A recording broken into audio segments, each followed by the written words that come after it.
Okay, so got through, fairly centered strike. Yeah, look at the length of that swing, and I got 1.36 smash because I hit the middle. Smash doesn't care about your speed, cares about the efficiency you're getting from your speed. Hey golfers, and welcome back to my YouTube channel. If you've watched my channel before, you know it is about helping you understand golf and play better golf. Okay, and today's video is not technical. I'm going to help your golf game without anything to do with your golf swing, especially as we're coming into the golf season. For a lot of you, we want to make sure that we're not thinking too technical and we're starting to work on our skill. Okay, so let's look at this drill. Let's look at what we're going to do. We're going to use TrackMan and we're going to use Smash Factor to show you the benefits of this drill. Okay, so if you're new to the channel, welcome. If you haven't done so already, please don't forget to hit the like button, hit the subscribe button. It really helps this little channel grow, reach more people, and help more people as well. So let's get started. So when a lot of golfers come to me in golf lessons, I'll maybe get them to hit 12 or so shots, and I'll generally ask them what is wrong with your game. And they may say, oh, I'm hitting it to the left or I'm hitting it to the right.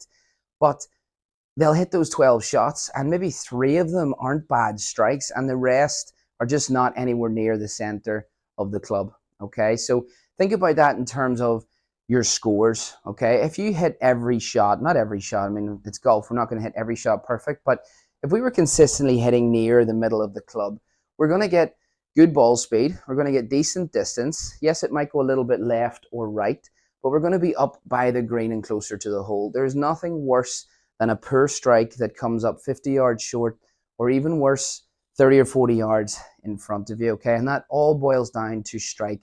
Forget where the club face is pointing. It's where you hit it on the club face. So we're going to use Smash Factor today. What Smash Factor is, some of you watching might know, some of you may not. Let's say it's a measurement of how fast the ball is leaving relative to your swing speed. So for simple maths, for me, 100 miles an hour, the fastest the ball can physically leave is 150. Okay, now you could get into some things. If you toe your driver, it moves a little bit faster than the center. Those things you can see a 1.51, 151 mile an hour. But anyway, let's not get too technical. We would see the Smash Factor as an efficiency reading. Okay, so if we don't hit the middle, this number will be low. Rory might achieve 1.42 potentially with his 7-iron.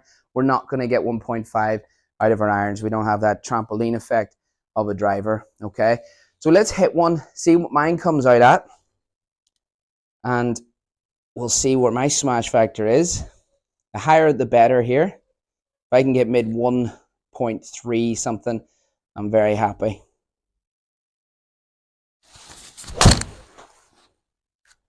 I've cut that a little thin. Oh, TrackMan didn't like that one. Good, because I thinned it. Okay, let's go again.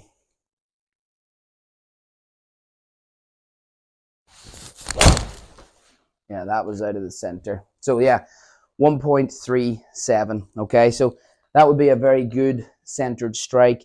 Good sign I've hit that golf ball very well. I'll get the distance that I should from my swing speed. Okay, now let's intentionally try and toe one here, which for me is my bad shots. This should be quite easy.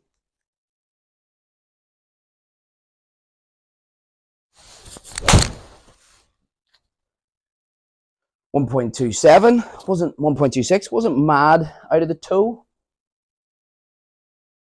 Let's do one more on the toe. See if we can get it way out there. Do you see? Yeah, that one will be low.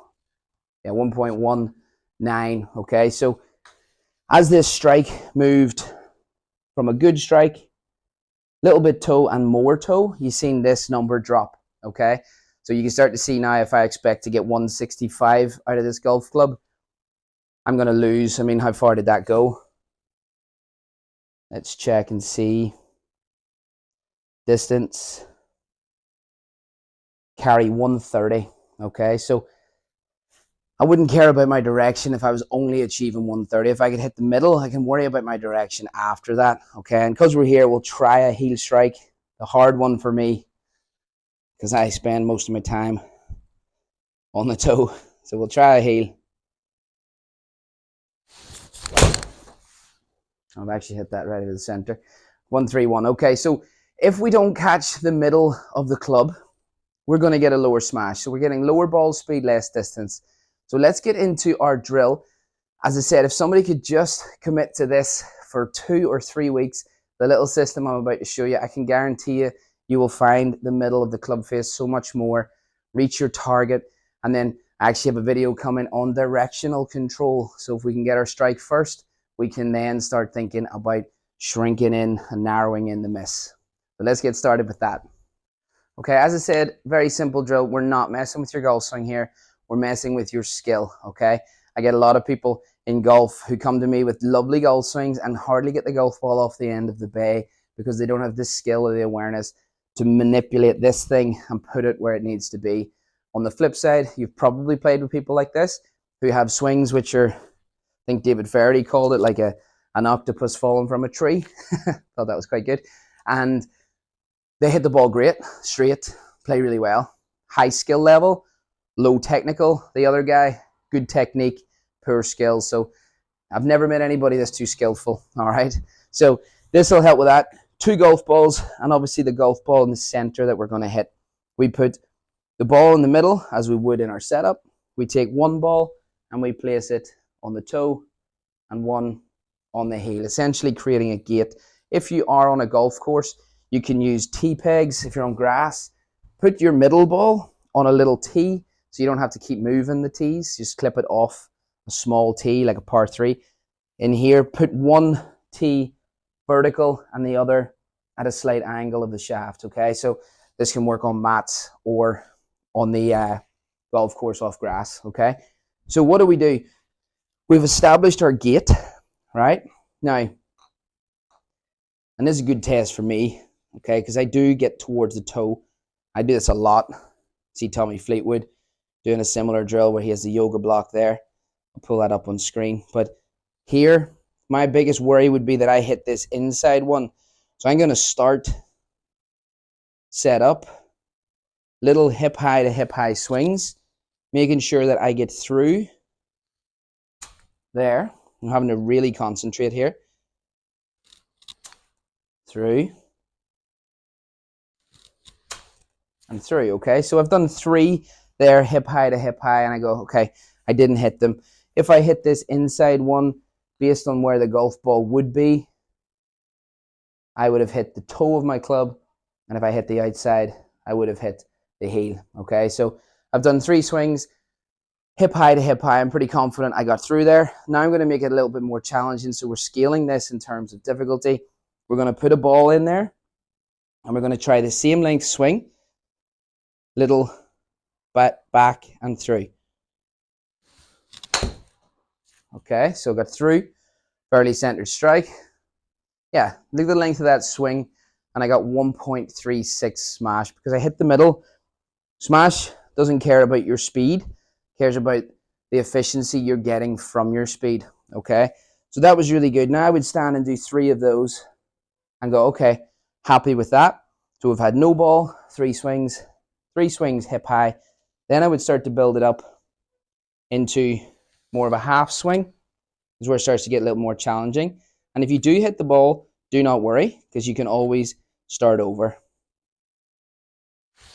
If you're anything like me and you like to wear a good quality leather glove when you're playing golf, but don't fancy the high price tag, well, go and check out my channel sponsors page for premium leather gloves at a fraction of the cost.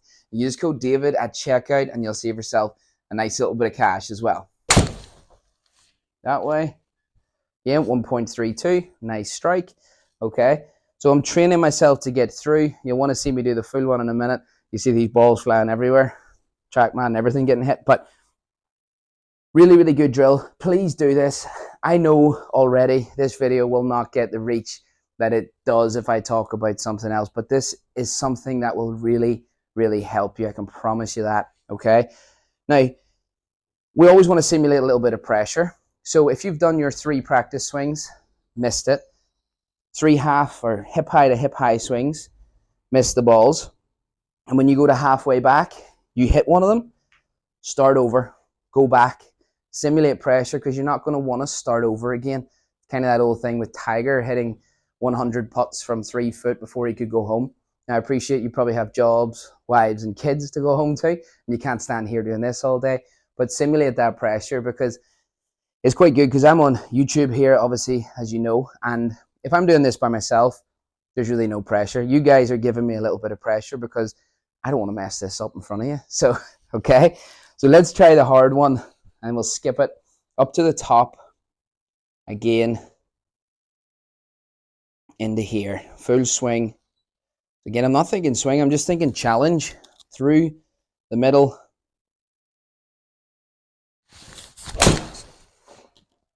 And I got through the center, and again, a good smash. So all of these shots will be around the sort of distance that I expect to get from my 7-iron, okay? And it will do for you as well. Please don't overlook the importance of finding the middle. I see too many golfers worry about left and right and not enough about where they're hitting it on the club face. And that little drill with that little process will really, really help you out. Okay, guys? Thanks so much for watching. If you enjoyed this video, please don't forget to hit the like button, hit the subscribe button, and I'll see you guys in the next one.